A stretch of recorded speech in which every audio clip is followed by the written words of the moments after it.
তার যদি নামাজে ভুল হয়ে যায় পিছনের মুসল্লিরা সুবহানাল্লাহ বলে তাকে লুকমা দিবে, তাকে সতর্ক করবে।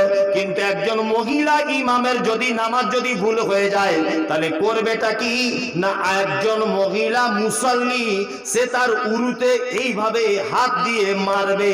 এই আওয়াজ হলে বুঝতে পেরে যাবে মহিলা যে আমার ইমামতিতে কোনো ত্রুটি হয়েছে।